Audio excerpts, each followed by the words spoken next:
नमस्कार दोस्तों। आज हम बात करने जा रहे हैं एक ऐसी रक्षा तकनीक की सफलता के बारे में जो भारत की हवाई सुरक्षा के लिए गेम चेंजिंग साबित हो सकती है। 23 अगस्त 2025 को ओडिशा के तट से डीआरडीओ ने अपने integrated air defence weapon system IADWS का सफल परीक्षण किया है, जो भारत की multi layered air defence capabilities में एक नया माइलस्टोन है। यह परीक्षण महज एक रूटीन टेस्ट नहीं है, यह उस स्ट्रैटेजिक विजन का हिस्सा है जिसकी घोषणा प्रधानमंत्री नरेंद्र मोदी जी ने स्वतंत्रता दिवस पर सुदर्शन चक्र के नाम से की थी। 3 अलग अलग तकनीकों को एक साथ इंटीग्रेट करके यह सिस्टम बनाया गया है। Quick reaction surface to air missile QRSAM, very short range air defence system VSORADS और सबसे advanced directed energy weapon TW, जो लेजर टेक्नोलॉजी पर बेस्ड है। ऑपरेशन सिंदूर के दौरान जिस प्रकार भारत की हवाई सुरक्षा ने पाकिस्तान के एरियल अटैक्स को सक्सेसफुली काउंटर किया था, आज उसी फाउंडेशन को और भी मजबूत बनाने का काम हो रहा है। आज हम इस पूरे डेवलपमेंट को समझेंगे, इसके स्ट्रेटेजिक इम्प्लीकेशंस को एनालाइज करेंगे और यह भी देखेंगे कि कैसे यह भारत की जियोपॉलिटिकल पोजीशनिंग को स्ट्रेंथन करता है। IADWS को समझने के लिए पहले हमें इसके 3 मुख्य कंपोनेंट्स को डिटेल में जानना होगा, क्योंकि यही इस सिस्टम की असली स्ट्रेंथ है। पहला component QRSAM, quick reaction surface to air missile. यह 30 किलोमीटर तक की रेंज में काम करता है और 10 किलोमीटर की ऊंचाई तक के टारगेट्स को हिट कर सकता है। इसकी सबसे बड़ी विशेषता यह है कि यह मोबाइल है और मूविंग आर्मर्ड कॉलम्स के साथ चल सकता है। अशोक लेलैंड के 8x8 ट्रक पर माउंटेड यह सिस्टम 360 डिग्री कवरेज देता है। हर लॉन्चर में 6 मिसाइलें हैं और एक साथ 6 अलग टारगेट्स को एक्सगेज कर सकता है। QRSAM का command and control system completely automated है। इसमें 2 रेडार्स हैं। एक्टिव अरे बैटरी सर्वेलेंस रेडार, जो सी बैंड में 120 किलोमीटर रेंज देता है, और एक्टिव अरे बैटरी मल्टी फंक्शन रेडार, जो एक्स बैंड में 80 किलोमीटर रेंज में ऑपरेट करता है।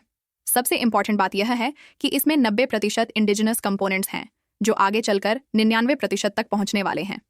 दूसरा component we short range air defence system DW की सबसे बड़ी एडवांटेज यह है कि यह एम्यूनिशन की कमी से परेशान नहीं होता। जब तक पावर सप्लाई है, यह कंटिन्यूअसली ऑपरेट कर सकता है। स्मॉल ड्रोन्स और मिसाइल स्वॉर्म्स के अगेंस्ट यह पर्टिकुलरली इफेक्टिव है। इंडिया अब उन सेलेक्ट कंट्रीज में शामिल हो गया है जिनके पास operational laser based defence capabilities हैं। यह 3.5 किलोमीटर रेंज में काम करता है, लेकिन इसकी स्पेशलिटी यह है कि यह स्मॉल टारगेट्स जैसे ड्रोन्स और लो फ्लाइंग एयरक्राफ्ट के लिए आइडियल है। 250 मिलीमीटर डायमीटर का यह missile dual thrust rocket motor use करता है और मिड एयर में भी मैन्यूवरेबिलिटी मेंटेन करता है। VSORADS में अनकूल्ड इंफ्रारेड इमेजिंग सीकर है, जो dual wave band technology use करता है। इसका मतलब यह है कि यह कॉम्प्लेक्स काउंटर मेजर एनवायरनमेंट्स में भी टारगेट्स और डिकॉयज के बीच अंतर कर सकता है। रिएक्टिव थ्रस्ट वेक्टरिंग मैकेनिज्म के साथ यह कॉम्प्लिकेटेड और अनप्रिडिक्टेबल मैन्यूवर्स कर सकता है। तीसरा और सबसे advanced component directed energy weapon DW। यह लेजर आधारित सिस्टम है जो हमारी एयर डिफेंस कैपेबिलिटीज में रिवॉल्यूशनरी चेंज लाता है। ट्रेडिशनल मिसाइल बेस्ड सिस्टम्स के मुकाबले DEW कॉस्ट इफेक्टिव और रैपिड रिस्पॉन्स सोल्यूशन है। ये हाई एनर्जी लेजर बीम्स के थ्रू टारगेट्स के क्रिटिकल कंपोनेंट्स को बर्न करके उन्हें डिसेबल या डिस्ट्रॉय कर देता है। सबसे इंपॉर्टेंट एस्पेक्ट यह है कि ये तीनों सिस्टम्स इंडिविजुअली नहीं, बल्कि एक centralised command and control centre के थ्रू इंटीग्रेट होकर काम करते हैं। ये centre defence research and development laboratory DRDL द्वारा डेवलप किया गया है। रियल टाइम में थ्रेट असेसमेंट, टारगेट एलोकेशन और कोऑर्डिनेटेड रिस्पॉन्स एश्योर करता है। IADWS की सफलता को समझने के लिए हमें ऑपरेशन सिंदूर के कॉन्टेक्स्ट में जाना होगा, क्योंकि वहीं से यह रिक्वायरमेंट की क्लैरिटी आई। 22 अप्रैल 2025 को पहलगाम में हुए टेररिस्ट अटैक में 26 सिविलियंस की मौत के बाद 7 मई को इंडिया ने ऑपरेशन सिंदूर लॉन्च किया। पाकिस्तान में 9 टेररिस्ट कैंप्स को टारगेट किया गया, लेकिन असली टेस्ट तब आया जब पाकिस्तान ने रिटेलिएशन में मल्टीपल ड्रोन, मिसाइल और आर्टिलरी अटैक्स किए। 7 से 10 मई तक पाकिस्तान ने भारत के 15 अलग अलग लोकेशंस पर अटैक करने की कोशिश की। अवंतीपुरा, श्रीनगर, जम्मू, पठानकोट, अमृतसर, कपूरथला, जालंधर, लुधियाना, आदमपुर, भतिंदा, चंडीगढ़, नाल, फलोडी, उतरलाई और भूज। लेकिन इंडिया के लेयर्ड एयर डिफेंस सिस्टम ने इन सभी को सक्सेसफुली काउंटर किया। ऑपरेशन सिंदूर के दौरान इंडिया ने 4 लेयर्ड एयर डिफेंस का इस्तेमाल किया था। पहली लेयर में LSAT anti aircraft guns, Igla, Strela MAN PADS थे, जो 10 किलोमीटर रेडियस में काम करते हैं। दूसरी लेयर में आकाश, स्पाइडर, समर सिस्टम्स थे, जो 50 किलोमीटर तक के थ्रेट्स को हैंडल करते हैं। तीसरी लेयर में MR-SAM और बारक सिस्टम्स थे, जो 100 किलोमीटर रेंज देते हैं। चौथी लेयर में S-400 था, जो 400 किलोमीटर तक का कवरेज देता है। पाकिस्तान की इन्वेंट्री का 80% हिस्सा चीनी इक्विपमेंट है, लेकिन PL-50 missiles, HQ-9 batteries, G-10C fighters सब फेल हो गए। ये चाइना के डिफेंस एक्सपोर्ट क्रेडेंशियल्स के लिए मेजर एम्बैरेसमेंट थी। चाइनीज डिफेंस स्टॉक्स में 9% तक की गिरावट आई। ऑपरेशन सिंदूर से यह क्लियर हो गया कि multi layered integrated air defence ही फ्यूचर की रिक्वायरमेंट है। IADWS एग्जैक्टली उसी फिलॉसफी को इम्प्लीमेंट करता है। मल्टीपल थ्रेट्स को सिमल्टेनियसली हैंडल करना, इंडिजिनस टेक्नोलॉजी का इस्तेमाल और सेंट्रलाइज्ड कमांड स्ट्रक्चर। IADWS की सफलता केवल टेक्निकल अचीवमेंट नहीं है, बल्कि यह भारत की स्ट्रेटेजिक पोजीशनिंग में फंडामेंटल शिफ्ट है। इसके मल्टीपल डायमेंशंस हैं जिन्हें समझना जरूरी है। भारत का सबसे बड़ा challenge two front war scenario है। चाइना नॉर्दर्न बॉर्डर्स पर प्रेशर बनाता है, वाइल पाकिस्तान वेस्टर्न बॉर्डर पर टेररिज्म और प्रॉक्सी वॉर कंडक्ट करता है। 2025 की US defence intelligence agency report भी यही कंफर्म करती है कि India views China as primary adversary और पाकिस्तान को एंसिलरी सिक्योरिटी प्रॉब्लम मानता है। लेकिन रियलिटी यह है कि चाइना पाकिस्तान का स्ट्रैटेजिक पार्टनरशिप इंडिया के लिए कंबाइंड थ्रेट क्रिएट करता है। चाइना ने पाकिस्तान के न्यूक्लियर वेपन्स और मिसाइल प्रोग्राम्स में एक्सटेंसिव हेल्प की है। सीपेक प्रोजेक्ट के थ्रू चाइना का इन्फ्लुएंस पाकिस्तान में और भी बढ़ गया है। मॉडर्न वॉरफेयर में एयर सुपीरियरिटी डिसाइसिव फैक्टर है। चाहे 1999 का करगिल वॉर हो या recent operation Sindoor, air defence capabilities ने आउटकम डिटरमिन की। IADWS भारत को यह कैपेबिलिटी देता है कि वह सिमल्टेनियसली मल्टीपल डायरेक्शन से आने वाले एरियल थ्रेट्स को हैंडल कर सके। पाकिस्तान के चाइनीज ओरिजिन सिस्टम्स के फेलियर ने यह भी दिखाया कि इंडिजिनस टेक्नोलॉजी कितनी इंपॉर्टेंट है। इंपोर्ट डिपेंडेंट डिफेंस सिस्टम्स में कोऑर्डिनेशन प्रॉब्लम्स होती हैं और क्राइसिस के समय स्पेयर पार्ट्स या टेक्निकल सपोर्ट नहीं मिलता। इंडियन ओशन रीजन में इंडिया की ग्रोइंग इन्फ्लुएंस को चाइना काउंटर करने की कोशिश कर रहा है। स्ट्रिंग ऑफ पर्ल स्ट्रैटेजी के थ्रू चाइना ने पाकिस्तान, श्रीलंका, म्यांमार में नेवल बेसेस एस्टैब्लिश करने की कोशिश की है। Strong air defence capabilities India को यह कॉन्फिडेंस देती हैं कि वह अपनी मैरीटाइम इंटरेस्ट्स को प्रोटेक्ट कर सके। प्रधानमंत्री मोदी जी ने स्वतंत्रता दिवस पर जो सुदर्शन चक्र का विजन दिया था, IADWS उसी का पहला कॉन्क्रीट इम्प्लीमेंटेशन है। यह इजरायल के आयरन डोम और अमेरिका के प्रपोज्ड गोल्डन डोम की तरह एक कॉम्प्रिहेंसिव मिसाइल डिफेंस शील्ड है। लेकिन सुदर्शन चक्र केवल मिसाइल डिफेंस नहीं है, यह मल्टी लेयर्ड फ्रेमवर्क है जो एडवांस्ड सर्वेलेंस, साइबर प्रोटेक्शन और फिजिकल सेफगार्ड्स को इंटीग्रेट करता है। 2035 तक मोदी जी का टारगेट है कि यह सिस्टम पूरी तरह ऑपरेशनल हो जाए और पूरा सिस्टम इंडिया में रिसर्च, डेवलप और मैन्युफैक्चर हो। यह आत्मनिर्भर भारत का परफेक्ट एग्जाम्पल है।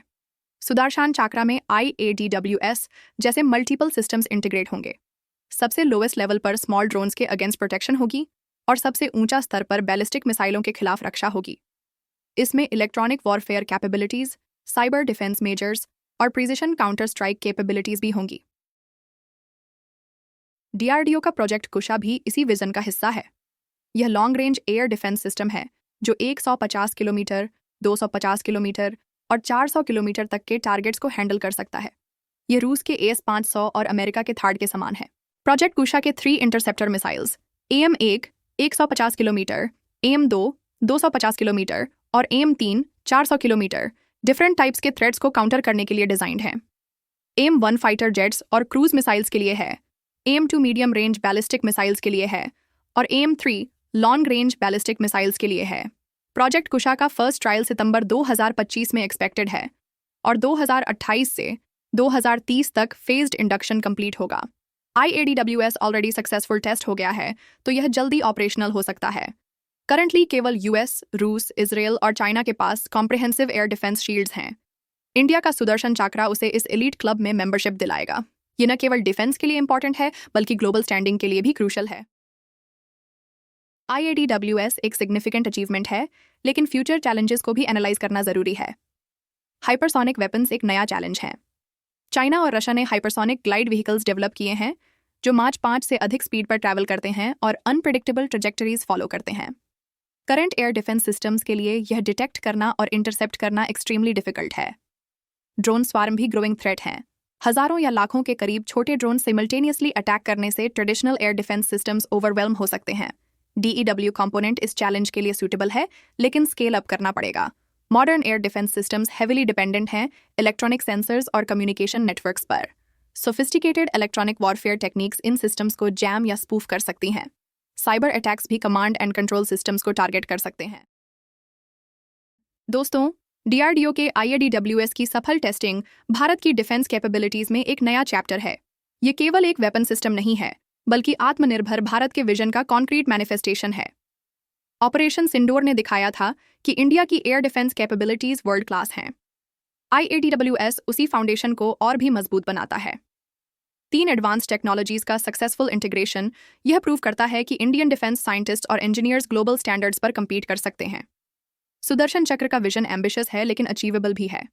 2035 तक एक comprehensive multi layered indigenous air defence shield establish करना इंडिया की स्ट्रैटेजिक ऑटोनॉमी के लिए क्रूशियल है। चाइना पाकिस्तान के कंबाइंड थ्रेट्स के अगेंस्ट यह शील्ड प्रोटेक्टिव अम्ब्रेला प्रोवाइड करेगी। टेक्निकल चैलेंजेस अभी भी हैं। Hypersonic weapons, drone swarms, electronic warfare, cyber threats सबको एड्रेस करना पड़ेगा। लेकिन IADWS की सफलता कॉन्फिडेंस देती है कि DRDO और Indian defence industry in challenges को हैंडल कर सकते हैं। इकोनॉमिक बेनिफिट्स भी सिग्निफिकेंट हैं। Job creation, industrial growth, export potential, import substitution सब पॉजिटिव इम्पैक्ट्स हैं। डिफेंस मैन्युफैक्चरिंग इकोसिस्टम स्ट्रेंथन होगी जो ओवरऑल इंडस्ट्रियल कैपेबिलिटी को बूस्ट करेगी। अंततः यह इंडिया की जियोपॉलिटिकल पोजीशनिंग को भी स्ट्रेंथन करता है। स्ट्रॉन्ग डिफेंस कैपेबिलिटीज के बिना डिप्लोमैटिक लेवरेज अचीव करना इम्पॉसिबल है। IADWS जैसी सिस्टम्स इंडिया को रीजनल पावर से ग्लोबल पावर बनने में हेल्प करेंगी। आने वाले समय में प्रोजेक्ट कुशा के टेस्ट्स, सुदर्शन चक्र के इम्प्लीमेंटेशन और नेक्स्ट जनरेशन थ्रेट्स के अगेंस्ट प्रिपेयर्डनेस देखने को मिलेगी। यह इंडिया की डिफेंस टेक्नोलॉजी जर्नी में एक इंपॉर्टेंट माइलस्टोन है।